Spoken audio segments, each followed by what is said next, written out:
पाणिनीय शिक्षा के अनुसार कितनी होती है वर्णमाला? 63 या 64? या फिर इसके अलावा स्वरों की संख्या कितनी होती है? 21 या 22? आपके व्यंजन कितने होते हैं? 42। वो कैसे होते हैं? अयोगा कितने होते हैं? या फिर उच्चारण स्थान कितने होते हैं? 7 होते हैं या 8? इसके अलावा पाणिनीय शिक्षा में कितने दिए हुए हैं उच्चारण स्थान, और इसके अलावा जो उच्चारण स्थानों के सूत्र कितने होते हैं, सारा कुछ इस वीडियो में जानने वाले हैं, तो बने रहिए हमारे साथ में। नमस्तुभ्यम, मैं हूं के शिक्षक गुरु और आप देख रहे हैं के शिक्षक गुरु संस्कृत यूट्यूब चैनल, जिस पर फिलहाल जो रीड संस्कृत भाषा का संपूर्ण कोर्स 30 अंक का करवाया जाना सुनिश्चित किया गया और चल रहा है। इसका ये 10वां वीडियो है, उच्चारण स्थान और पाणिनीय शिक्षा के अंतर्गत स्वर व्यंजनों की गणना। इस वीडियो में कुछ खास बनने वाला है, क्योंकि उच्चारण स्थान संबंधी प्रश्न और पाणिनीय शिक्षा से संबंधित जो भी आपके स्वर और व्यंजनों से संबंधित प्रश्न बनते हैं उसको यहाँ विस्तार से करवाया जा रहा है। इससे पहले हमने रीड संस्कृत भाषा का बैकग्राउंड टीचिंग में पूरा का पूरा कोर्स करवाया है, फर्स्ट लेवल सेकंड लेवल दोनों के लिए, और इसके अलावा कक्षा 6 से 10वीं तक संपूर्ण संस्कृत पाठ्य पुस्तक व्याकरण सहित पढ़ाई हुई है। इसके अलावा आगे जो है सेकेंड ग्रेड और फर्स्ट ग्रेड के लिए जो संस्कृत का पोर्शन कराया जाना सुनिश्चित है। तो चलिए शुरू करते हैं आज का वीडियो बिना देरी किए, जो कि आपके नाम के अनुसार उच्चारण स्थान और पाणिनीय शिक्षा के अनुसार स्वर व्यंजनों की गणना। तो सबसे पहले शुरू करते हैं उच्चारण स्थान से। उच्चारण स्थान किसे कहते हैं? उच्चारण स्थान, उच्चारण स्थान किसे कहते हैं? ऐसा स्थान जहां से अक्षरों का उच्चारण किया जाता है, अक्षरों का उच्चारण किया जाता है। अक्षर कितने प्रकार के क्या होते हैं पिछले वीडियो में हमने पढ़ लिए, स्वर और व्यंजन, स्वर और व्यंजन। अभी यहां पर सारे के सारे स्वरों और सारे के सारे व्यंजनों के उच्चारण स्थान के बारे में आपको बताएंगे, और ट्रिक के माध्यम से इस तरह से बताएंगे कि आपको जो है सारे एक साथ में याद हो जाए। सारे स्वरों के, सारे व्यंजनों के, विसर्ग, हलंत, सब के आपके उच्चारण स्थान है जो है पक्का याद करना है, तो हम याद करवा रहे हैं आपको। कुल उच्चारण स्थान आपके जो है 7 है और पाणिनीय शिक्षा के अनुसार 8 है। कुल उच्चारण स्थान 7 है, पाणिनीय शिक्षा के अनुसार 8 है, यानी उच्चारण स्थाना कति तो सप्त एव। ओके, पाणिनीय शिक्षा अनुसार उच्चारण स्थाना 8। तो देखिए एक एक, पहला है कंठ जो सबको विदित है, दूसरा है तालु, तीसरा मूर्धा, चौथा दंता, पांचवा ओष्ठ, छठा नासिका, यहां तक तो सब जानते हैं। लेकिन 7वां है जिव्यामूल, जिव्यामूल। अब यहां बात कुछ अलग आती है, कुछ किताबों में लिखा है उरह है और शिरह है, इस तरह से 9 कर देते हैं। तो ये उरह शिरह क्या है? ये 7वें तक जो आपके हो गए जीव्यामूल, ये तो आपको परफेक्टली पता ही है और होना चाहिए, और आगे एक्सप्लेन करेंगे तो एक एक याद हो जाएगा। कंठ, तालु, मूर्धा, दंता और ओष्ठ 5 तो आपको पता ही है, छठा नासिका भी आपको पता है, और 7वां याद रखना है जीव्यामूल, और 8वां याद रखना उरह, जिसको काकली कहते हैं। लेकिन ये सिरह है, ये अलग से नहीं है, क्योंकि ये जो मूर्धा है इसको ही सिरह कहते हैं, मूर्धा का दूसरा नाम है शिरह। इस तरह से पाणिनीय शिक्षा में बताया हुआ है 8 प्रकार के। तो यहां आपको बिना पाणिनीय शिक्षा के अनुसार पूछे तो ये शिरह यहां पर नहीं, उरह यहां पर नहीं, सीधा कंठ, तालु, मूर्धा, दंता, ओष्ठ, नासिका और जिव्यामूल, और उसके जस्ट बाद में आपको पाणिनीय शिक्षा पूछे तो कंठ, तालु, मूर्धा यानी शिरह है, मूर्धा की जगह सिरह लिखा हुआ मिलता है, और चौथा है दंता, 5वां ओष्ठ, 9वां नासिका, छठा नासिका, 7वां जिव्यामूल और 8वां है उरह। उरह का दूसरा नाम है काकली। अब आपको पूछ ले उच्चारण स्थान के सूत्र कितने हैं, तो सूत्र आपके कितने हैं? 11। ये एकादश है, एकादश सूत्र है, सूत्र है ना, एकादश है, 11 सूत्र है। एक एक सूत्र को हम यहां व्याख्या करेंगे, कौन से सूत्र में क्या बात लिखी है और कैसे लिखी है, क्या परफेक्ट बात है, इस तरह से सूत्र व्याख्या करेंगे। लेकिन उससे पहले हम आपको 5 प्रकार के जो है आपके मुख्य उच्चारण स्थान है, कंठ, तालु, मूर्धा, दंता और ओष्ठ, ये मूल उच्चारण स्थान है, मुख्य उच्चारण स्थान है, उसके बारे में डायग्राम से आपको समझा देते हैं। तो ध्यानपूर्वक देख लीजिए, डायग्राम जैसा बना है वैसा बना है, सूरदास बना है, कौन सा दास बना है, लेकिन आपको यहां टेंशन नहीं लेनी है, सीखना है, समझना है। सबसे पहली बात यह है कि आपको याद रखना है कंठ नंबर 1 पर है, 1 नंबर याद रखना है, दूसरे नंबर पे तालु है, तीसरे नंबर पे मूर्धा है, चौथे नंबर पे दंता है, 5वें नंबर पे ओष्ठ है। इस तरह से ये आपके उच्चारण स्थान है। तो यहां ध्यान से देखिए, मनुष्य जब श्वास छोड़ता है, लेता नहीं, छोड़ता है, तो ठीक है ना, ये आपके लंग्स है, वो तो आपको पता ही है, क्योंकि अब कोरोना काल चल रहा है, सबको पता है कि फेफड़ों के माध्यम से अपन जो है श्वास लेते हैं। तो यहां फेफड़ों के माध्यम से श्वास लेते हैं, लेकिन जब छोड़ते हैं ना, तब यहां पर आपके जो है सबसे पहले सबसे पहले श्वास जब छोड़ते हैं तो किसको टच करता है? नंबर 1 पे कंठ को टच करता है। कंठ, सबसे पहले कंठ को, जब बाहर आता है तो कंठ यानी गला, और उसके बाद में जो है आपका ये वायु है, धीरे धीरे धीरे जाकर के ऊपर जो तालु है, उस तालु को नंबर 2 पे तालु क्या होता है? तालु क्या होता है? तालु मतलब आपके जीभ की जो छत है, जीभ की जो छत है वो है तालु। तो ये नंबर 2 पे तालु आ गया। और नंबर 3 पे तालु के जस्ट बाद में ये लाल लाल है ना, क्या लाल लाल? ये जो आपके दांतों के ऊपर जो मांस जमा हुआ है उसको क्या कहते हैं? मसूड़े, ठीक है ना, मसूड़े या फिर मूर्धा। ये मूर्धा का नंबर कौन सा हो गया? 3, ठीक है ना। तो आपको ये याद रखना है कि वायु जब मनुष्य के शरीर से बाहर आती है तब सबसे पहले कंठ को स्पर्श करती है, उसके बाद में तालु को स्पर्श करती है, तालु से नीचे ढलने के बाद में मसूड़ों को स्पर्श करती है। और मसूड़ों ने किसको पकड़ रखा है? मसूड़ों ने दांतों को पकड़ रखा है। इसलिए यहां पर ये नंबर 4 पे क्या आ जाएगा? नंबर 4 पे आपका जो है दंता, और दंता के बाद में नंबर 5 पे क्या आ जाएगा? ओष्ठ यानी आपके होंठ, ठीक है ना। इस तरह से इस डायग्राम से आप समझ चुके हो। और होंठ के बाद में आपको ये तीखी दिख रही है ना नासिका, इसको नंबर 6 मान सकते हो। लेकिन अभी जो है अपन ये 5 पढ़ रहे हैं। तो यहां आपको ध्यानपूर्वक ध्यान रखना है कि उच्चारण स्थान पढ़ते समय एक भी स्वर और एक भी व्यंजन आपके पीछे नहीं रहना चाहिए कि किसका उच्चारण स्थान कहां पर है। हम डिटेल से आपको समझा रहे हैं। तो सबसे पहले कंठ, उसके बाद में तालु, तीसरे नंबर पे मूर्धा, चौथे नंबर पे दंता और 5वें नंबर पे ओष्ठ। ये क्रम आपको पहले से याद रखने हैं क्योंकि आगे उलझन और आएगी, ठीक है ना। कंठ और तालु का साथ में होगा, कंठ और ओष्ठ का साथ में होगा, ऐसे वर्ण होंगे जिसके डबल उच्चारण स्थान होंगे।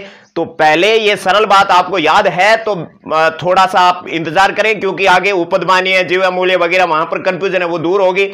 एक भी आपके अक्षर हम पीछे नहीं रखेंगे, बेरहमी से आपको समझाएंगे।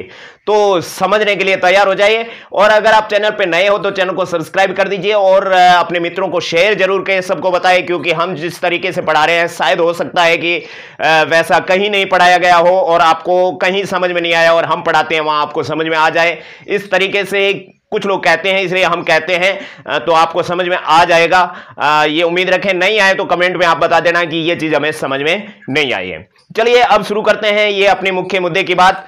तो हिंदी की जो वर्णमाला है ना, हिंदी की वर्णमाला उच्चारण स्थान के अनुसार बनी हुई है। क्योंकि संस्कृत की वर्णमाला हमने जो पढ़ी थी वो आपको पता है, संस्कृत की वर्णमाला हमने पढ़ी थी तो उसके अंदर जो व्यंजन अपन ने पढ़े थे, व्यंजन में सबसे पहले अपन ने यमंगणनम 5वें अक्षर पढ़े थे। उसके बाद में झब य घट धस चौथे अक्षर पढ़े थे। उसके बाद में जब गढ़ दस तीसरे अक्षर पढ़े थे। उसके बाद में जब गढ़ दस खप छठ धचड़ तव चौथे और पहले, खप छठ धचड़ तव दूसरे और पहले। इस तरह से अपन ने वर्णमाला पढ़ी थी। पहले 5वें अक्षर पढ़े थे, ठीक है ना। यम में 5वें लिखे, फिर चौथे लिखे ज ब ग ड ऐसे लिखे, फिर तीसरे लिखे ज ब ग ड दस, फिर दूसरे लिखे ख फ झ ट, उसके बाद में पहले लिखे च ट त क।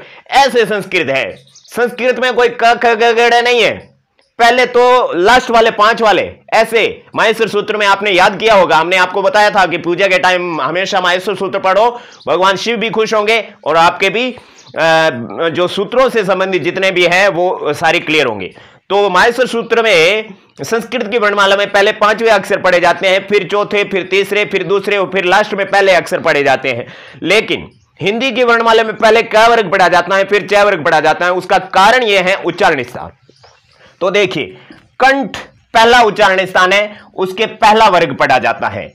और तालु दूसरा उच्चारण स्थान है, उसमें दूसरा वर्ग आता है। और मूर्धा तीसरा उच्चारण स्थान है, तो तीसरा वर्ग का उच्चारण स्थान मूर्धा है। चौथा दंता है, तो चौथा आपके त वर्ग का उच्चारण स्थान दंता है। और 5वां जो है आपके ओष्ठ है, तो 5वां उच्चारण स्थान प वर्ग। 25 अक्षर तो आपको याद हो गए। डिटेल से बताते हैं। क वर्ग के अंदर 5 अक्षर आते हैं, क ख ग घ ग, ठीक है ना, क ख ग घ ग, तो वहां आपके पांचों के पांचों उसका उच्चारण स्थान कंठ है, ठीक है ना। आप फोनेटिक सिस्टम से भी आप पता कर सकते हो बोल करके, क ख ग घ ग, उसको ड नहीं बोलते हैं संस्कृत में, ड हिंदी में है, उसको ग बोलते हैं, ग के ऊपर चंद्र बिंदु, उसको ऐसे बोलते हैं ग ग। ओके, तो ये आपने पता किया कि कंठ से बोला जाता है। उसके बाद में च वर्ग का उच्चारण स्थान है वो तालु है। कैसे? च च च बोलते हैं ना, तो जीभ के बीच वाला भाग है, उस पर जो वायु है, जीभ के बीच वाले भाग में वायु संपीड़ित होकर के तालु को टच करती है। च छ ज झ इय, च छ ज झ इय, इस तरह से च वर्ग को बोलते हैं। तो तालु को जोर पड़ता है, तालु में वायु टच होती है। लेकिन कुछ लोग बोलते हैं कि उच्चारण स्थान जीभ, अरे जीभ उच्चारण स्थान नहीं होती, जीभ तो सभी उच्चारण स्थानों में काम आती है, इसलिए जीभ तो एक साधन है, उच्चारण स्थान नहीं है। जिह्वा मूल उच्चारण स्थान है, लेकिन जिह्वा मूल जीभ नहीं होती, जीभ का मूल होता है। तो जीभ कोई उच्चारण स्थान नहीं है, जीभ है वो बोलने में काम आती है। तो समझ गए आप लोग। अब च वर्ग समझ गए। अब ट वर्ग, ट वर्ग को बोलते समय आप बोल रहे होंगे, शर्म आती है, शर्म आती है, कोई बात नहीं, अकेले में बोल लेना, अकेले तो हो, बोलो ना। ट वर्ग को बोलते समय, अच्छा लाइब्रेरी में बैठे हो, कोई दिक्कत नहीं, बाहर आके घर पे आके बोल देना। ट वर्ग को बोलते समय अपने जीभ के आगे वाला भाग, ठीक है ना, मैं हाथ नहीं लगाऊंगा, हुगलवाड़ा हो जाएगा यहां पे। जीभ के आगे वाला भाग का नीचे वाला भाग, जीभ के आगे वाला भाग का नीचे वाला भाग, वो ऊपर वाले दांत, आगे के ऊपर वाले दांत के अंदर वाले भाग, आगे के ऊपर वाले दांत के अंदर वाले भाग को टच करेगा, ठीक है ना। जीभ के आगे वाला नीचा भाग, दांत के ऊपर वाले अंदर वाले भाग, समझ में नहीं आ रहा तो बोलो ना, ट ट ट, किसको टच हुआ? ट, जीभ है वो ऊपर वाले मसूड़ों को टच कर रहा है, अंदर वाले, ऊपर वाले, आगे वाले, है ना, मसूड़ों को टच कर रहा है। ट ठ ड ढ ण ण ण ण, समझ गए। तो ये आपका ट वर्ग है, उसका उच्चारण स्थान है मूर्धा, ठीक है ना। अब त वर्ग, जीभ के आगे वाला भाग है ना, वो आगे वाले दांतों के बीच में जा करके वापस आएगा। त थ द ध न, त थ द ध न, इस तरह से जीभ है ना, उसको वो आगे वाले दांत पकड़ने की कोशिश करेंगे, इसलिए वो त वर्ग का उच्चारण स्थान दंता हो गया। त थ द ध न, है ना, हो गया। अब जैसे देखिए छोटे बच्चे होते हैं ना, वो छोटे बच्चे तुतलाते हैं, क्या करते हैं? तुतलाते हैं, छोटे बच्चे तुतलाते हैं, तुतलाते हैं मतलब त वर्ग बोलते हैं। हर कोई वर्ग को वो त वर्ग बोलते हैं, क्योंकि त वर्ग बोलना सबसे आसान है। जीभ को दांतों के टच करना है, वो तालु के टच करने में प्रॉब्लम होती है, और मुर्दा के टच करने में तो बहुत ही ज्यादा प्रॉब्लम होती है, इसलिए वो क्या बोलते हैं? टमाटर को क्या बोलते हैं? टमाटर, टमाटर, क्योंकि त वर्ग बोलते हैं। त वर्ग बोलना आसान है, इसलिए वो तुतलाते हैं। ट को त बोलेंगे, टमाटर, टमाटर, और क को भी त बोलेंगे, क वर्ग को भी त वर्ग बोलेंगे। कबूतर, फिर वो क्या कहेंगे? तबूतर, तबूतर, है ना। इस तरह से क वर्ग को भी त वर्ग बोलेंगे, ट वर्ग को भी त वर्ग को भी त वर्ग बोलेंगे, और च वर्ग को भी त वर्ग बोलेंगे। तुतलाएंगे मतलब सारा त वर्ग। चम्मच को क्या बोलेंगे? तम्मत, तम्मत, है ना। तो इस तरह से क वर्ग, च वर्ग, ट वर्ग सभी को आप क्या बोलेंगे? वो जो है आपके त वर्ग। लेकिन प वर्ग को त वर्ग नहीं बोलेगा, पापा को ताता नहीं कहेगा, पापा को ताता नहीं कहेगा, पापा ही कहेगा, क्योंकि प वर्ग बोलने में बहुत ही ज्यादा आसानी है। सबसे ज्यादा आसानी है वो प वर्ग को बोलना है, और त वर्ग को उससे कम। क सबसे ज्यादा प्रॉब्लम कंठ से बोलना, च तालु से, ट मुर्दा, त दंता। अब बात करते हैं प वर्ग की। प वर्ग का उच्चारण स्थान ओष्ठ इसलिए है क्योंकि प वर्ग को बोलते समय दोनों होंठ आपस में टच होने अनिवार्य हैं। प, फ, ब, भ, म, प, फ, ब, भ, म, दोनों होंठ आपस में टच होंगे। यानी कि पावर को बोलते हैं तब दोनों होंठ टच किए बिना बोल सकते हो क्या? बोलो, आप बोलो। मैं तो कई बार कोशिश किया, वो नहीं बोल पाया। वाह वाह वाह, पता नहीं क्या क्या बोलते हैं। इसलिए प वर्ग को बोलते समय दोनों होंठ आपस में टच होते हैं, इसलिए प वर्ग का उच्चारण स्थान ओष्ठ हो गया। क्लियर हुआ? कंठ, तालु, मूर्धा, दंता, ओष्ठ, यानी कि 25 अक्षर तो आपको याद हो गए यहां के यहां। अब इसके बाद में आप ये याद रखना, पहला उच्चारण स्थान कंठ, दूसरा तालु, तीसरा मूर्धा, चौथा दंता और पांचवा ओष्ठ, ये क्रम याद रखना। और पांचों वर्ग तो आपने सीख लिए, 25 अक्षर तो सीख लिए, बाकी वाले हम डिटेल से यहां समझा देते हैं, उसके बाद भी आपको सूत्रों से समझाएंगे। सबसे पहला कंठ है। कंठ में जो आपका स्वर, स्वरों के उच्चारण स्थान कहां है, वर्ग कौन कौन सा आता है इन पांचों के अंतर्गत, मुख्य और अंतस्थ वर्ण कौन कौन से आते हैं, ऊष्म वर्ण कौन कौन से आते हैं, साथ में समझा देते हैं सारे के सारे।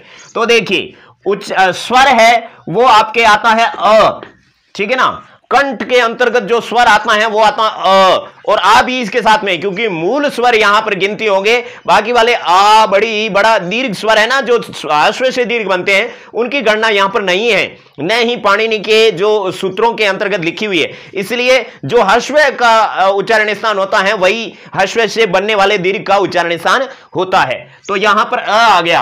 अब अ के बाद में क्या आता है, ई के बाद में क्या आता है, री के बाद में क्या आता है, ली, ओके। और उसके बाद में जो है आपके यहां पर आएगा ऊ, ये थोड़ा कंफ्यूजन है, ओके। अ ई ऊ यहां पे आता है ना, वो यहां से होकर के वहां चला गया, ये बात याद रखनी है। यानी आपको जो अल्फाबेट पढ़ाई गई है, जो हिंदी वालों ने अल्फाबेट बनाई है, ए आ ई, ये अल्फाबेट अ ई उण उसके अनुसार नहीं है। तो उसके अनुसार क्या नहीं है, उसके अनुसार उच्चारण स्थान नहीं है। इसमें थोड़ी सी बीच बीच में बैरियर आती है, तो वहां आपको याद रखना है, और वो बैरियर है ऊ की। और ऊ से क्या बनता है, ऊ से यण संधि में वह बनता है, तो वह में भी प्रॉब्लम आएगी। अंतस्थ वर्ण अभी पढ़ेंगे ना, अंतस्थ वर्ण, तो वहां पर आपके जो है प्रॉब्लम आएगी, तो वो प्रॉब्लम अपने को याद रखनी है। तो आपने समझ लिया, यहां पे अ का उच्चारण स्थान कंठ, ई का तालु, री का मूर्धा, ली का दंता और ऊ का ओष्ठ। तो यहां बड़ी री हो गई, और यहां पर बड़ी ई हो गई, ऊ वहां चला गया, और ए के साथ आ गया। तो आपके इतने स्वर है वो क्लियर हो गए, और वो क्रम से आपको याद रखना है, कंठ, तालु, मूर्धा, दंता, ओष्ठ, ओके। अब बात करते हैं वर्ग की। वर्ग हमने अभी आपको बताया, कंठ के अंदर क वर्ग आता है, तालु के अंदर च वर्ग आता है, और मूर्धा के अंदर आपके ट वर्ग आता है, दंता में त वर्ग आता है, ओष्ठ में प वर्ग आता है। यहां पर कुल 5 अक्षर है, ओके, समझ गए। अब आपके जो है यहां पर अंतस्थ वर्ण है। अंतस्थ वर्ण में पहले ह आता है, उसके बाद में य, उसके बाद में र, और उसके बाद में ल, य, र, ल, और यहां पर वह नहीं आता। यह बात याद रखनी है, यहां पर वह नहीं आता। तो क्या आता उसको अगले सूत्रों में पढ़ेंगे, लेकिन यह बात आप कभी मत भूलना, और यह बात भी कभी मत भूलना। यहां पर तो ऊ आता है, यहां पर वह नहीं आता, नहीं आता, ओके, समझ गए आप लोग। तो देखिए, अंतस्थ वर्ण है वो कंठ का, कंठ में ह आता है, तालु में यह आता है। उसका रीजन देखिए, यण संधि आपने पढ़ी इको यणची के अनुसार, जिसने नहीं पढ़ी है हम बेरहमी से पढ़ाएंगे, लेकिन जिसने पढ़ी है उसको पता है कि ई का यह बनता है, तो ये पढ़ा ई, उसका यह बन गया। री का र बनता है, ये पढ़ा री, ये र बन गया। ली का ल बनता है, ये पढ़ा ली, और ये ल बनता है। लेकिन ऊ का वह बनता है, लेकिन यहां पर नहीं आएगा, ये बात आपको याद रखनी है। बस जो रखनी है वो रखनी है। क्यों नहीं आता है तो वो तो पता ही नहीं है, कैसे उसको आगे एक्सप्लेन करेंगे। सूत्र ही अलग बना दिया तो अपन उसमें क्या कर सकते हैं, नहीं आ सकता तो नहीं आ सकता। अब यहां पर देखिए यह क्यों आया है, उसका पता चलेगा ऊष्म वर्णों से। ऊष्म वर्णों के अंदर जो है आपके, यहां देखिए, यहां पर आता है विसर्ग। विसर्ग को ऊष्म वर्ण कह सकते हैं, क्योंकि जो ऊष्म वर्ण में श श श आता है ना, वो यहां पर आपके जो है विसर्ग है, और ये जो आपके य र ल व ये अंतस्थ है, और ये ऊष्म वर्ण के अंतर्गत यहां पर ह रखा है। क्यों? क्योंकि ये ह वो यर लव की श्रेणी में है, क्योंकि इसको आप देख सकते हो कि अयुण रेल चाहे हयवरटलन में जो है वो यह के साथ में है, उस हिसाब से इस है को यहां पर रखा है, लेकिन ये अंतस्थ नहीं है, परंतु यहां इसका उच्चारण स्थान है। इतनी बातों पे ज्यादा ध्यान नहीं देना है, गहराई में जा रहे हैं। तो यहां पर आपके जो है ऊष्म वर्ण में यहां विसर्ग आएगा। विसर्ग का उच्चारण स्थान कहां पर है? विसर्ग का उच्चारण स्थान कंठ है। एक्सप्लेन करेंगे एक एक को। और यहां पर जो है तालु के अंदर ये श ये वाला, मूर्धा में श ये वाला, दंता में श ये वाला, यानी जैसा अपन ने हिंदी की बारकड़ी में पढ़ा श श श, वैसा का वैसा अपन को लिखना है। च के साथ में हमेशा ये श रहता है, ट के साथ में हमेशा ये रहता है, त के साथ में हमेशा ये रहता है। इसलिए अपन ने जो पहले आपको जो वर्णमाला पढ़ाई, संस्कृत की वर्णमाला पिछले वीडियो में, उसमें आपको बताया कि च वर्ग है वो तालव्य है। च वर्ग के सभी अक्षरों को तालव्य कहते हैं, और इस श को तालव्य कहते हैं। और इसके अलावा ये ट है वो आपके मूर्धन्य है, और ये श है वो मूर्धन्य है। अब ये त है वो दंत्य है, और ये श भी दंत्य है, और ये चीज आपको संधि में भी काम आएगी, इसलिए ये याद रखना है। च वर्ग के साथ में हमेशा ये स रहता है, ट के साथ में ये रहता है, त के साथ में ये रहता है। और यहां पर अभी आप लोग जो है रिजर्व में छोड़ दो, क्योंकि यहां पर है तो आता नहीं, श है वहां पर तो आता नहीं। तो यहां पर अपन ने अभी तक कितना पढ़ा? ऊ और पै वर्ग, ऊ और पै वर्ग। और यहां पर दो चीज अपन ने छोड़ दी। कितनी चीज? दो जगह छोड़ दी। तो यहां पर कितने हुए? यहां पर देखिए आ 2 और एक 3 और है 4, नहीं क वर्ग में 5 है, तो 2 और 5 7 8 9, 8 या 9, इसको 8 या 9 कहेंगे। अ को 1 मानोगे तो 8, 2 मानोगे तो 9, 8 और 9 दोनों राइट है आपके। अगर 8 कहोगे तो भी राइट, 9 कहोगे तो भी राइट। क्यों? क्योंकि 8 अकेला आएगा अगर माहेश्वर सूत्र के अनुसार तो 8 हो जाएंगे, वरना 9। ऐसी कोई संख्या नहीं पूछते हैं तो 8 भी राइट है, 9 भी राइट है। इसके अंदर भी देखिए ई और ई कितने हो गए? 2 और 5 7 और एक 8 और एक 9, यानी 8 9, सबके अंदर 8 9 है। कुल कितने हैं? 8 या 9। लेकिन यहां पर जो है आपके ये जो ऊ और प, ये कितने हो गए? 6 हो गए। छोटा ऊ बड़ा ऊ 6 या 7 हो गए। 6 या 7 के साथ में 2 और प्लस करेंगे। वो कौन से करेंगे? वो है उपदमानीय। वो कौन से है? उपदमानीय। और उपदमानीय वर्ण परफेक्ट याद रखना, अर्ध विसर्ग प और अर्ध विसर्ग फ, ये आपके जो है इस सूत्र के अंदर है, इसलिए उपदमानीय वर्ण को परफेक्टली याद रखना है। आधा विसर्ग प और आधा विसर्ग फ, तो ये 2 और हो गए, तो कुल कितने हो गए? 8 या 9। तो समझ में आ गया, 8 या 9 वर्ण है वो हमने आपको याद करवा दिए। अब इसी चीज को अपन समझते हैं सूत्रों के माध्यम से, क्योंकि अगर आपको पहले सूत्र बता देते तो पहले सूत्र समझ में नहीं आते। अब आपको जानकारी है इसलिए सूत्र आपको समझ में आ जाएंगे।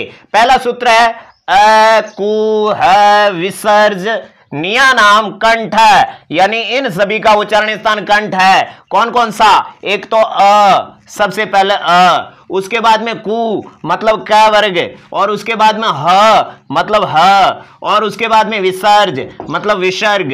निया नाम, नाम का मतलब षष्ठी विभक्ति बहुवचन। षष्ठी विभक्ति बहुवचन में का के की होता है। इन सभी का निया नाम अकुह विसर्ज निया नाम कंठ, अ का वर्ग ह और विसर्ज, इन सभी का कंठ क्या? उच्चारण स्थान। अब इसी तरह से यहां एक बात ध्यान देनी है कि सबसे पहले इसने लिखा है स्वर, उसके बाद में लिखा वर्ग, उसके बाद में लिखा अंतस्थ, और उसके बाद में लिखा है ऊष्म। तो ये सेम चीज हमने आपको वहां समझाई थी इससे पहले डायग्राम में। तो यहां पर ए लिखा है, यहां पर ई लिखा है, यहां पर री लिखा है, और यहां पर री लिखा है, यहां पर ऊ लिखा है। यानी अकु अभिसर्जन या नाम कंठ, इचु शाह नाम तालु, रेटुर शाह नाम मूर्धाल, रेतोल शाह नाम दंता, उपोपदमानिया नाम अष्टौ, उपोपदमानिया नाम अष्टौ, ये आपके सूत्र हैं। तो ये सूत्रों के माध्यम से आपने याद कर लिया तो आप कभी नहीं भूलोगे। तो यहां पर आपके जो है ई आ गया, ई आ गया, और यहां पर क्या आ गया, री आ गया, तो ये री है। और उसके बाद में यहां पर क्या है, ली आ गया, और उसके बाद में यहां पर जो है आपके ऊ आ गया। ध्यानपूर्वक देखना, यहां पर है ऊ। ओके, अब आपके दूसरा है कू चू टू तू पू। तो यहां पर क्या वर्ग है, चू का मतलब होता है च वर्ग, और उसके बाद में टू का मतलब होता है ट वर्ग, और उसके बाद में जो तू का मतलब होता है त वर्ग।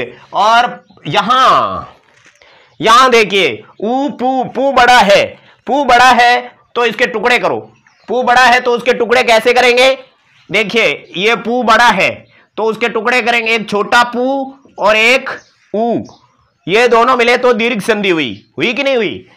तो यहां पर छोटा पू तो इधर रखना है, और उस छोटे पू का मतलब होता है प वर्ग, और एक जो ऊ निकला उसको पदमानीय के साथ जोड़ना तो वो बनेगा उपदमानीय।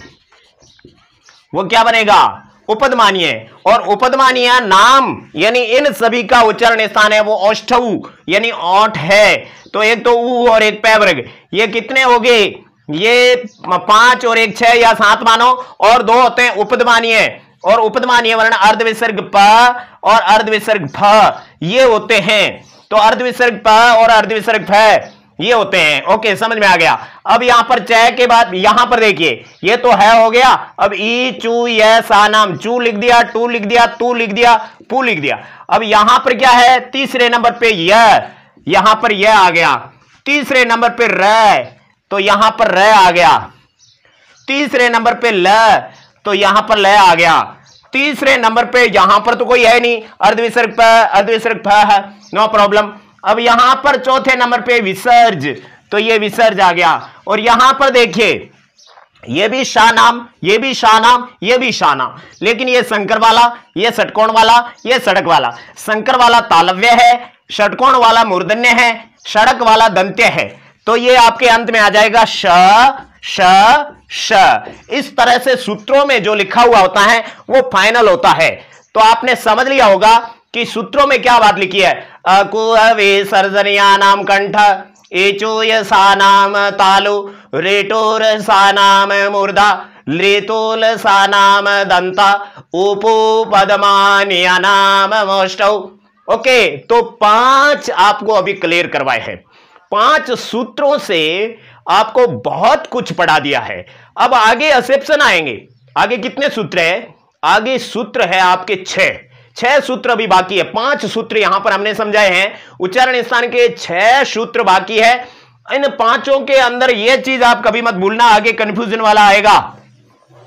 अर्धविसर्ग प और अर्धविसर्ग फ ये आपके मूल सूत्रों के अंतर्गत केवल और केवल औष्ठव नाम का उच्चारण स्थान होता है, अर्धविसर्ग प और अर्धविसर्ग फ।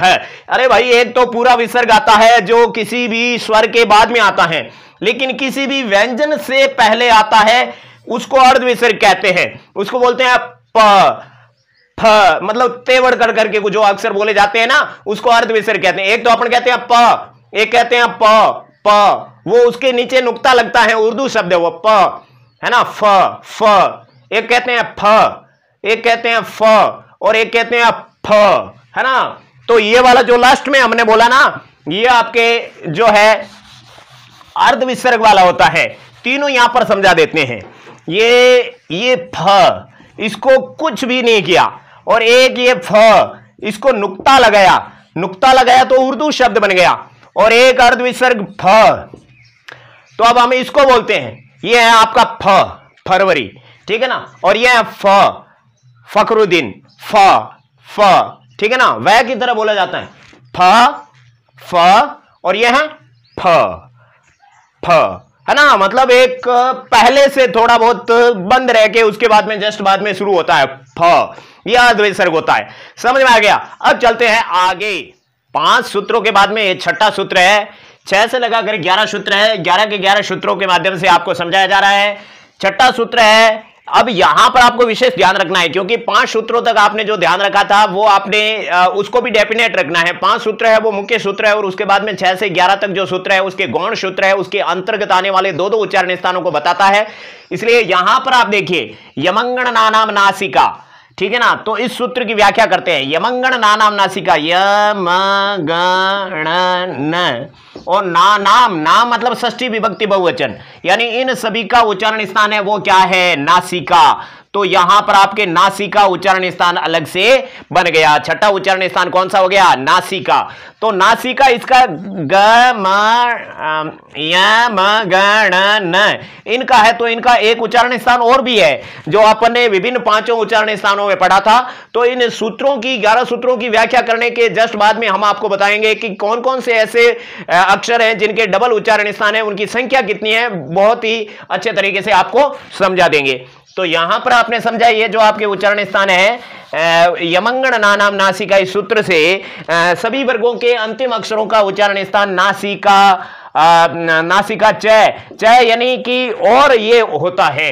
अब यहां बात ध्यान देने की है, 7वें सूत्र में, 7वें सूत्र में ए दई तो कंठ तालु, ए दई तो कंठ तालु, ए दई तो, ए दई तो मतलब इसके अंदर जो आपके अदेंग गुणे सूत्र था उसकी हमने व्याख्या की थी, वो आपको पता है तो इसका भी समझ लोगे। अगर आपको पता नहीं है तो आपकी कमी है, क्योंकि इससे पहले हमने जो आपको स्वर और व्यंजन समझाए थे, वहां पर स्वर समझा रहे थे, स्वर के प्रकार समझा रहे थे।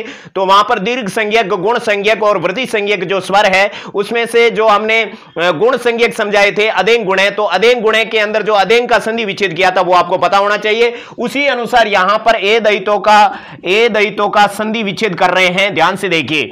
तो यहां पर जो द है वो व्यंजन संधि है, यहां पर जगदीश की तरह यहां पर द है उसके टुकड़े करने हैं, जगदीश की तरह यहां पर ए द का तय बना दो, क्योंकि जगत एत जगत तय द का तय बन गया, और द के अंदर जो ई था उसको ईस बनाया। तो यहां पर द के अंदर जो आई है उसको आगे ले जाओ, आई तो, अयितो को यहां पर ये एत और इसको अयित कह सकते हैं, अयितो के अंदर जो है आपको अयित कह सकते हैं। तो यहां पर एत और अयित दो शब्द बन गए।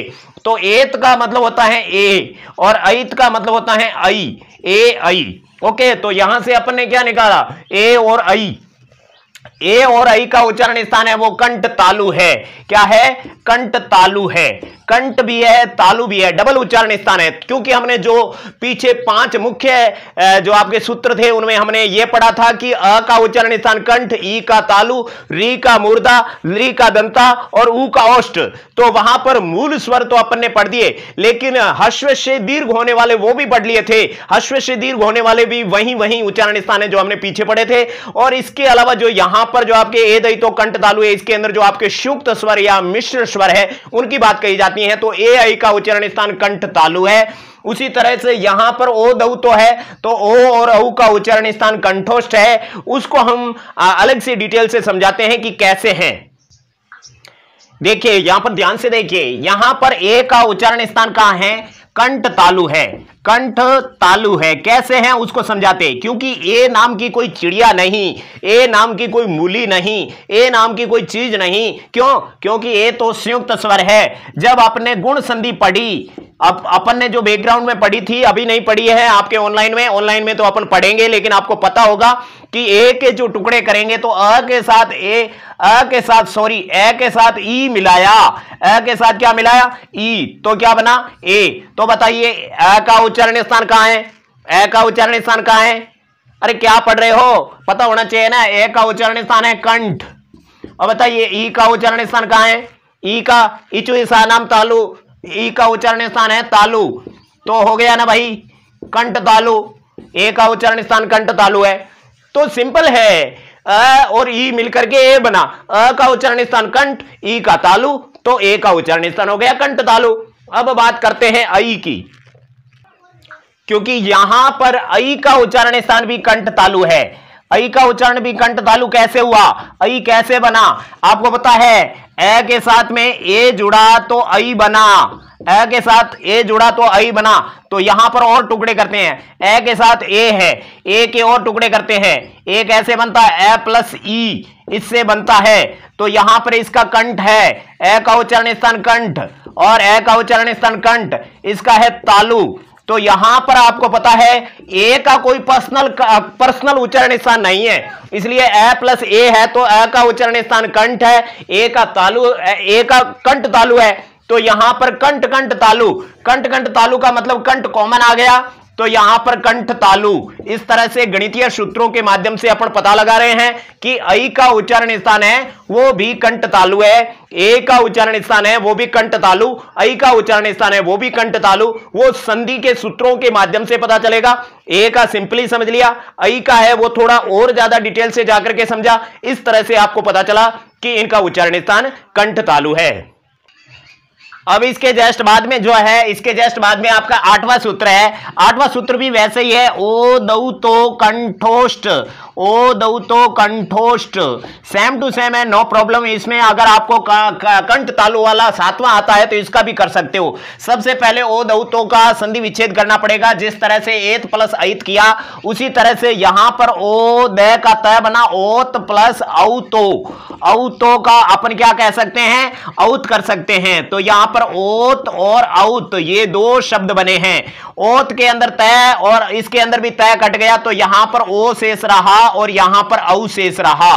तो यहां ओ दऊ तो क्या कहता है, ओ दऊ तो कहता है कि ओ और औ, यहां पर सिर्फ ओ देखना, यहां पर औ देखना, ओ और औ का उच्चारण स्थान है वो कंठोष्ठ है, यानी कि कंठ भी है और ओष्ठ भी है। ये कैसे है वो एक्सप्लेन करने जा रहे हैं। जिस तरह से ए का उच्चारण स्थान कंठ तालु है, उसी तरह से ओ और औ का उच्चारण स्थान कंठ और ओष्ठ है। डिटेल से समझाते हैं, स्क्रीनशॉट लेकर के आप लोग सुरक्षित रख सकते हो, या फिर बैकग्राउंड टीचिंग में जो हमने पढ़ाया सारे नोट्स में बहुत ही बेरहमी से लिखे हुए। और अगर नोट्स चाहते हो तो आप लोग हमसे मंगवा सकते हो, कमेंट में अपने फोन नंबर लिख करके, व्हाट्सएप नंबर लिख करके। तो देखिए ओ का उच्चारण स्थान कहां पर है, ओ का उच्चारण स्थान है कंठोष्ठ, कंठोष्ठ, कंठ प्लस ओष्ठ। तो ये कैसे हुआ, ओ के टुकड़े करो, ए के साथ जब ऊ जुड़ा तो ओ बना, ठीक है ना। तो ओ का उच्चारण स्थान कहां है वो अभी क्लियर करते हैं। ए का कंठ होता है और ऊ का उच्चारण स्थान आपको पता है ऊपू पद्मान या नाम ओष्ठो, यानी कि आपके ओष्ठ होता है। तो यहां आपको सिंपली समझ में आ गया कि ओ का उच्चारण स्थान है वो कंठोष्ठ है। अब औ की बात करते हैं, तो यहां औ की बात करेंगे तो औ को कैसे करेंगे, ए के साथ में ओ जुड़ेगा तो औ बनेगा। ये जानकारी आपको नहीं है तो हम कुछ नहीं कर सकते, ये आपके संधि की जानकारी है। अब अ और ओ को और डिटेल से करते हैं। ए के साथ में ओ जुड़ा है तो ओ के और टुकड़े करते हैं, ए प्लस ऊ, ए प्लस ऊ, यहां आपको पता है ए प्लस ऊ से ओ बनता है। तो ये इन दोनों का तो कंठ हो गया और इसका ऊ का ओष्ठ हो गया। तो फिर से वही सिस्टम है कि ओ का उच्चारण स्थान कंठोष्ठ, औ का उच्चारण स्थान है, औ का उच्चारण स्थान है वो भी कंठोष्ठ है। यानी ओ औ का उच्चारण स्थान कंठोष्ठ कैसे होता है वो भी एक्सप्लेन किया। अपन को याद रखना है, प्रोसेस जब याद रहता है तो कभी भूलते नहीं है। इसलिए ए दई तो कंठ तालु, ए और आई का उच्चारण स्थान कंठ तालु, ओ दऊ तो कंठोष्टम, ओ औ का उच्चारण स्थान कंठोष्ठ है। याद रखना है, हमने आपको तरीका भी समझा दिया। अब आपका जो 9वां सूत्र है, 9वां सूत्र बहुत ही इंपॉर्टेंट है। वकारस्य दंतोष्टम, यानी एक अक्षर के लिए वकार, वकार का मतलब होता है व, और वकारस्य में षष्ठी एक वचन है। वकारस्य यानी वै का उच्चारण स्थान कहां है, दंतोष्ठ है, दंतोष्ठ। क्योंकि हमने आपको बताया दंतोष्ठ के अंदर दंत भी है और ओष्ठ भी है, ठीक है ना। दंतोष्ठ, दंत भी है और ओष्ठ भी है। तो यहां पर न तो कंठोष्ठ है न कंठ तालु है, यहां पर दंतोष्ठ है।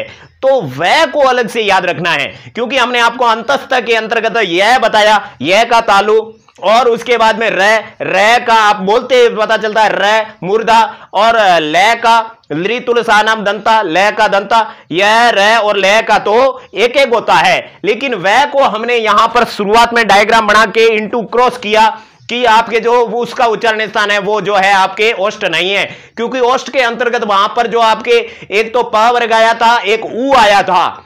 ऊ आता है, कुछ लोग कहते हैं ऊ नहीं आता है। अरे ऊ कैसे नहीं आता, वो तो स्वर है, मूल स्वरों के तो एक एक उच्चारण स्थान है। लेकिन जो अंतस्थ वर्ण है उसके अंदर यह का एक ही है, रे का एक ही है, ले का एक ही है, लेकिन वह के दो है, वह के उच्चारण स्थान दो है। दंतोष्ठ कैसे है, आप लोग खुद बोलिए, वह बोलते हैं, नीचे वाला होंठ ऊपर वाले दांत स्पर्श करते हैं, वाह, क्या बात है, वाह।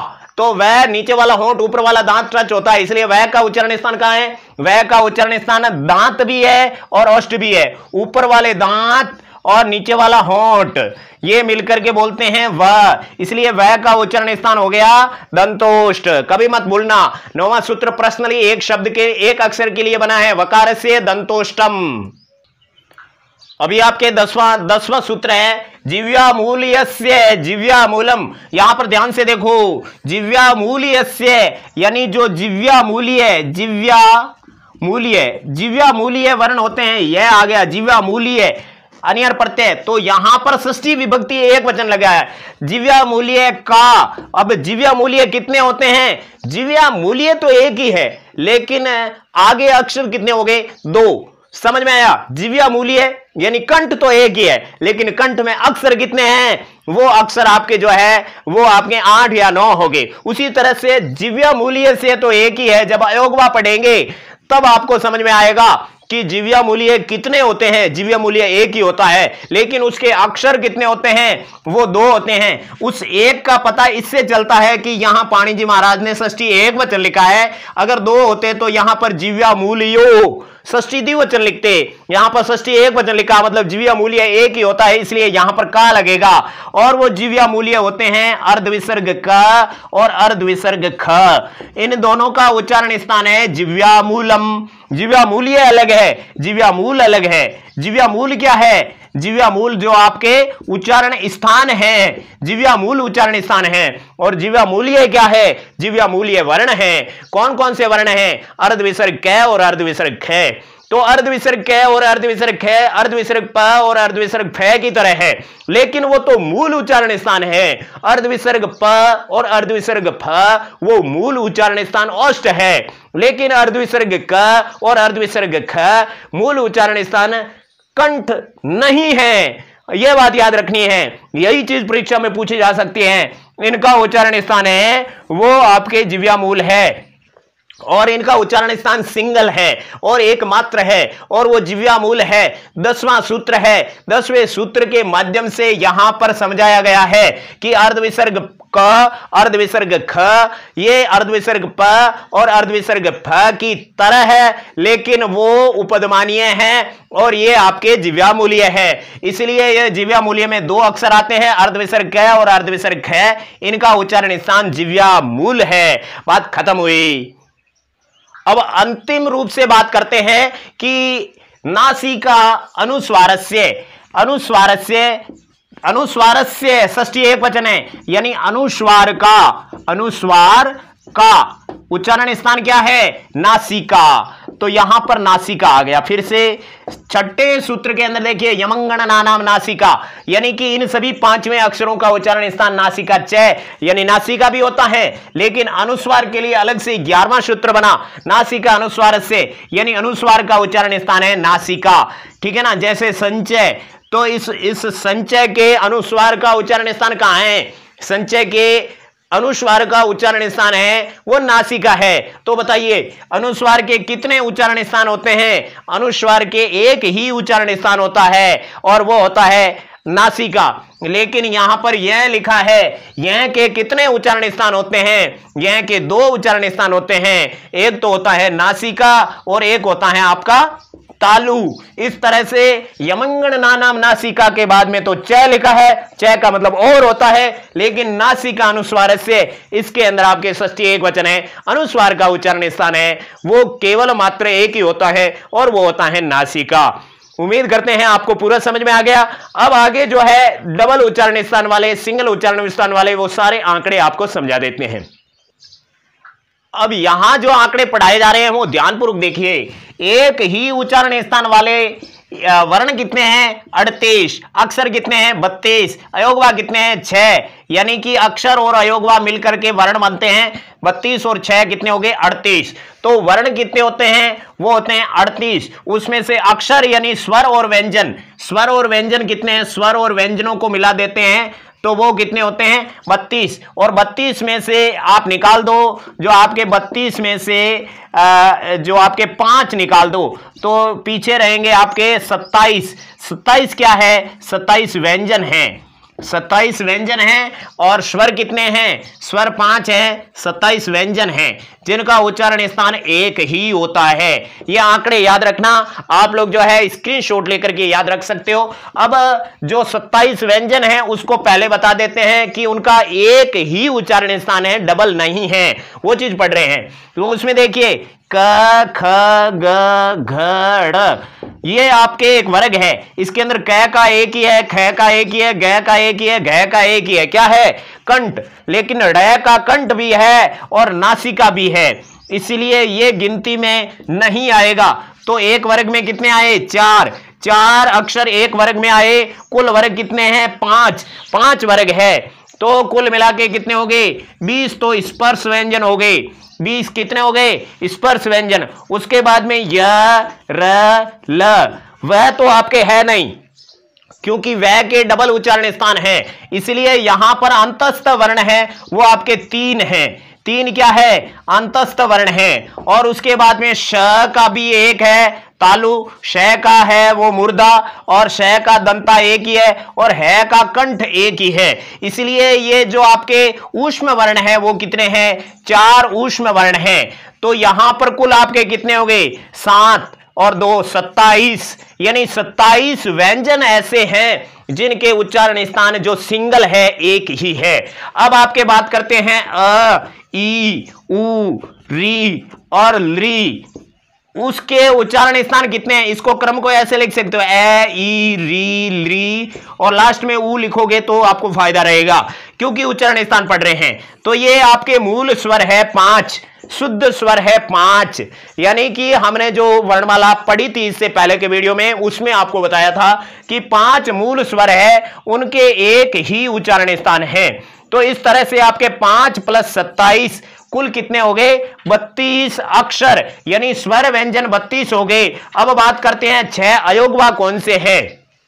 समझ में नहीं आया तो वीडियो रिपीट करके पीछे देख लो भैया। अब यहां पर 6 आपको अयोगवा बता रहे जा रहे हैं। 6 अयोगवा में देखिए अनुस्वार, विसर्ग, उपध्मानीय और जिह्वा मूल्य, ये आपके अयोगवा है। अनुस्वार कितने होते हैं, एक ही होता है। विसर्ग कितने होते हैं, एक ही होता है। उपध्मानीय कितने होते हैं, 2 होते हैं। जिह्वा मूल्य कितने होते हैं, 2 होते हैं। तो 1 और 1 2 और 2 4 और 2 6 हो गए ना आपके 6। अब बात करते हैं इनका उच्चारण स्थान एक ही कैसे होता है।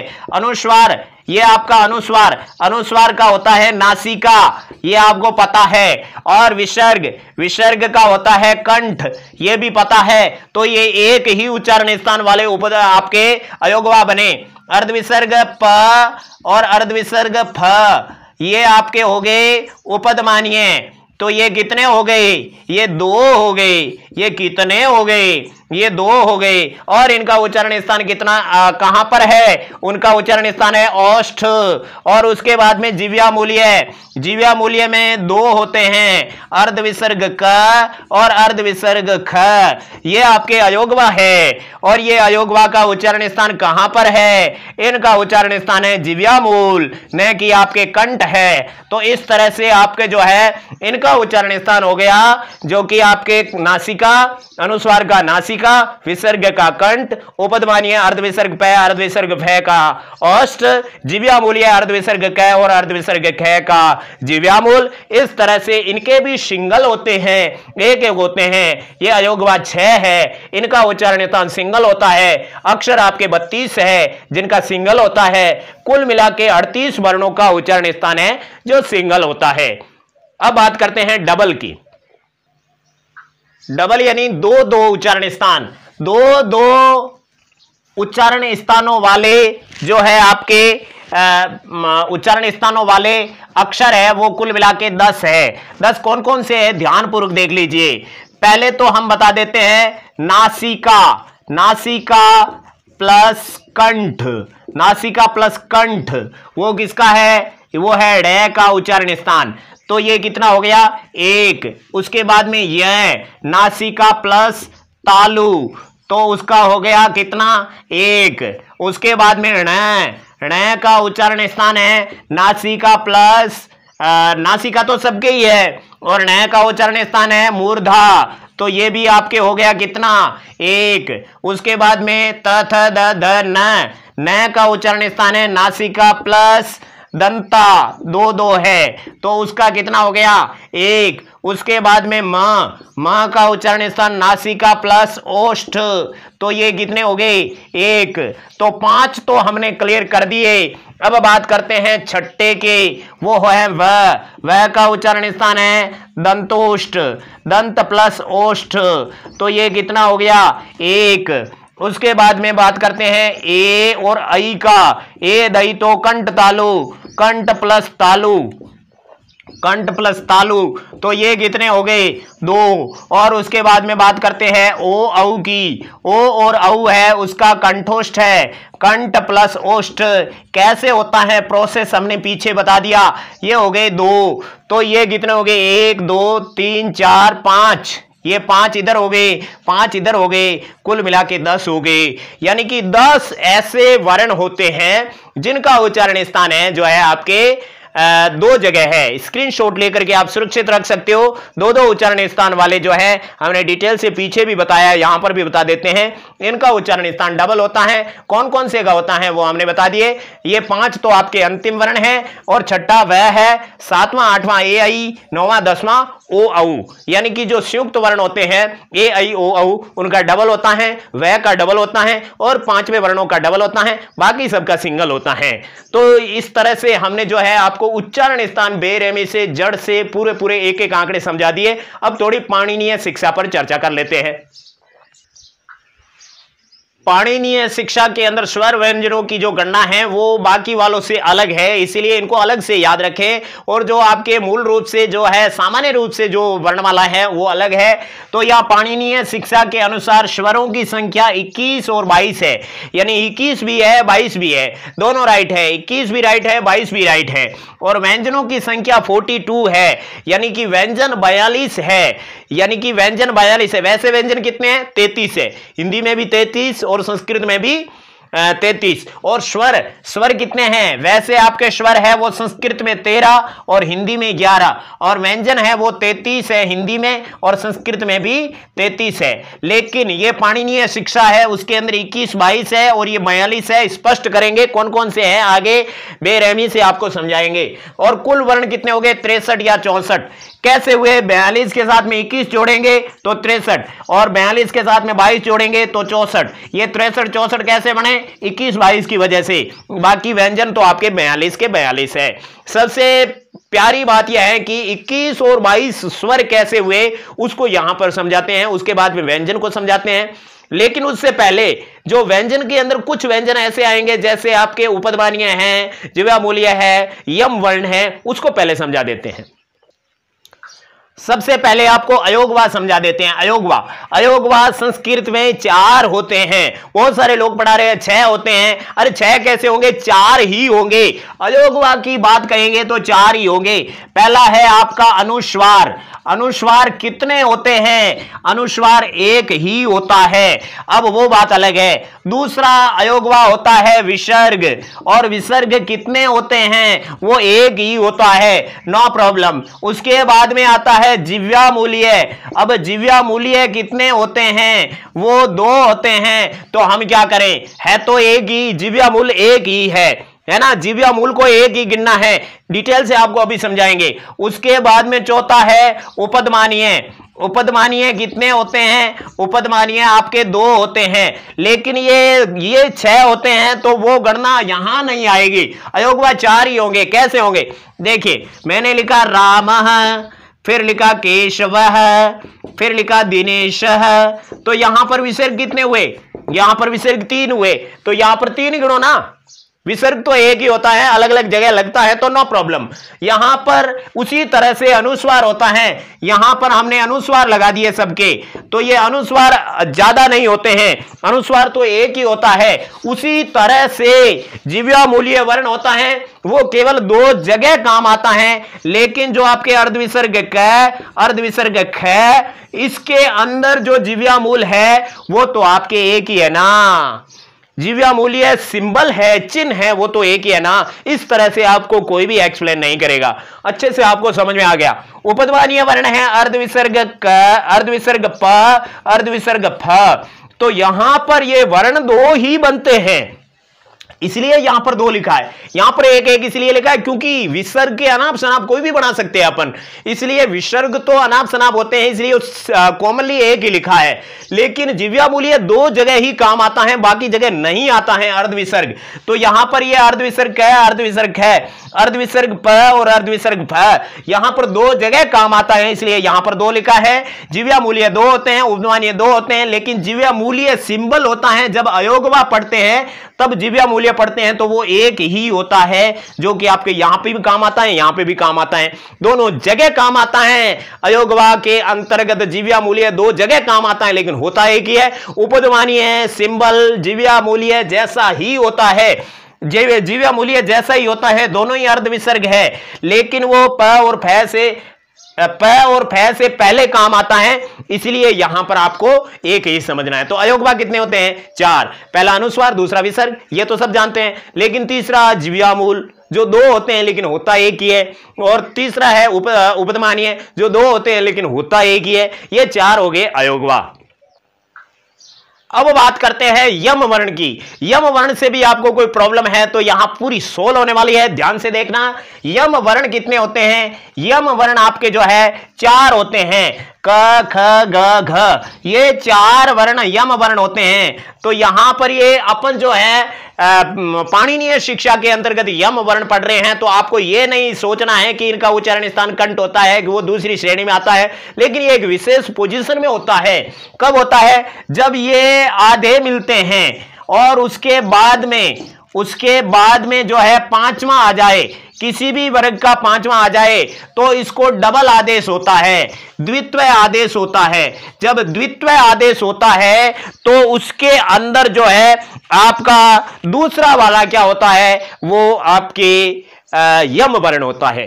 जैसे यहां पर हमने लिखा है पलिक्वनी, पलिक्वनी को ध्यान से देखें, पलिक क्व और उसके बाद में पलिक्वनी, पलिक्वनी, ठीक है ना, ये आपका वर्ड है पलिक्वनी, पलिकनी, पलिकनी, वह नहीं है बीच में, पलिकनी। तो क के जस्ट बाद में न आ गया तो यहां पर क्या लिखेंगे? पलिक को डबल आदेश करो और नी, पलिकनी। तो ये दूसरा वाला ये क्या है? ये यहां पर यम है।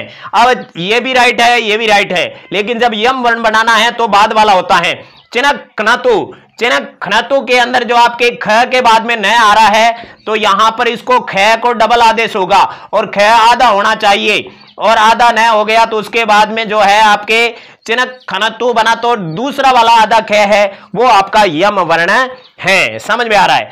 अग्नि, अग्नि चिनक खनतु, ये भी राइट है, ये भी राइट है, अग्नि ये भी राइट है। ग के जस्ट बाद में न आ रहा है, न के बाद में ई आ रहा है, तो यहां पर जो है आपके ग को डबल आदेश होगा, डबल आदेश होगा तो बाद वाला क्या होगा? यम होगा। घनंती, घनंती, ठीक है ना, घनंती आपके जो है हंती आता है, घनंती हन धातु का रूप चलता है तो घनंती आता है। तो यहां घ के जस्ट बाद में न आ गया, ये वाला घ है, तो यहां पर घ को डबल आदेश हो गया, डबल आदेश हो गया तो बाद वाला घ क्या है? यम वर्ण है। तो इसी पोजीशन के अंदर जो है आपके क ख ग और घ यम वर्ण होते हैं। इनको यम वर्ण कहते हैं। जो यमराज अपने प्राण लूटते हैं वो वाला यमराज नहीं है, ये यम वर्ण है। जिस तरह से अयोगवा चार होते हैं उसी तरह से यम वर्ण भी चार होते हैं, जो आपके सामने है। स्क्रीनशॉट लेकर के आप सुरक्षित रख सकते हो। अब हम बात करते हैं पाणिनीय शिक्षा के अनुसार स्वर 21 या 22 कैसे होते हैं, उसको अच्छे से समझते हैं। उसके बाद में 42 आपके जो है आपके व्यंजन कैसे होते हैं, उसके बाद में ये समझेंगे कि 63 या 64 जो है आपके वर्णमाला पाणिनीय शिक्षा के अनुसार कैसे बने। सारी चीज बेरहमी से समझते हैं, लेकिन इतनी बेरहमी आपको नहीं करनी है।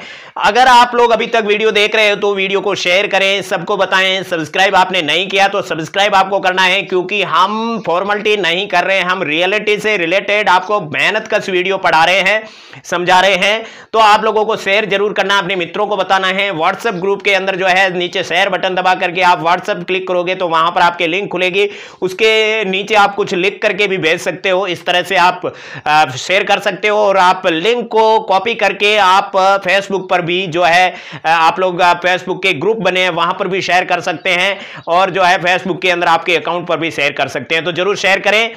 अब हम आपको बताते हैं कि जो आपके स्वर और स्वर कितने हैं, वो 21 या 22 होते हैं। तो सबसे पहले आपको पता है अ, ई, उ, री, ली, ए, आई, ओ, औ, ये आपके 9 स्वर है। कितने हैं? 9 स्वर है। 9 स्वर कहां से उठाए अपन ने? पाणिनि महाराज ने जो माहेश्वर सूत्र की रचना किए थे उसमें से।